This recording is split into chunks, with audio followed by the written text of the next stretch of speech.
আসসালামু আলাইকুম। আমি ডেজলাইন থেকে শিফাত বলছি। আমি ম্যানেজিং ডিরেক্টর হিসাবে এই প্রতিষ্ঠানে কাজ করছি।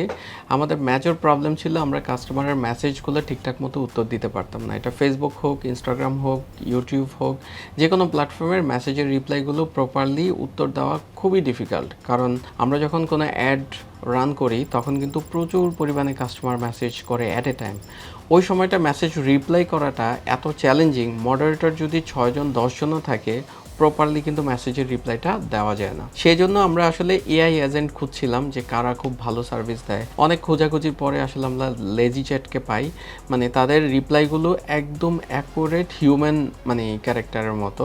সো মানুষ যেভাবে রিপ্লাই দেয় তারাও ঠিক ওইভাবেই রিপ্লাই দিচ্ছে, এবং সবচেয়ে বড় কথা হচ্ছে ইনস্ট্যান্ট রিপ্লাই দিচ্ছে। এটা রাত ২টা হোক, ৩টা হোক, ৪টা হোক, ৫টা হোক, যখন কাস্টমার কোনো কিছু জানতে চাচ্ছে তখনই ইনস্ট্যান্ট রিপ্লাই দিচ্ছে। আর আমাদের সবচেয়ে বড় চ্যালেঞ্জিং পার্ট যেটা ছিল সেটা হচ্ছে কমপ্লেইন ম্যানেজমেন্ট। যে কোনো সময় প্রোডাক্ট ডেলিভারির ক্ষেত্রে প্রবলেম হতে পারে, প্রোডাক্ট ড্যামেজ হতে পারে, ভেঙে যেতে পারে।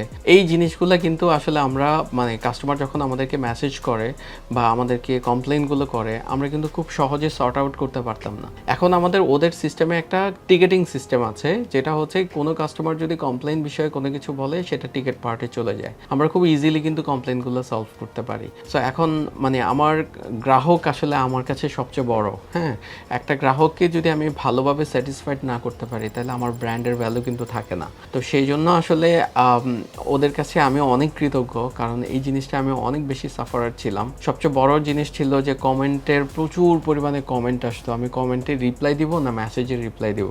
এখন কিন্তু আমার সবগুলো রিপ্লাই এআই দিচ্ছে। সো আলহামদুলিল্লাহ আমি অনেক বেশি স্যাটিসফাইড। আপনিও চাইলে এটা ব্যবহার করতে পারেন। আমি রিকমেন্ড করি। আমার যেহেতু বেটার 500+ এসকিউতে যেহেতু এটা খুব বেটার করছে, আমার মনে হয় আপনারা এটাও বেটার করতে পারে।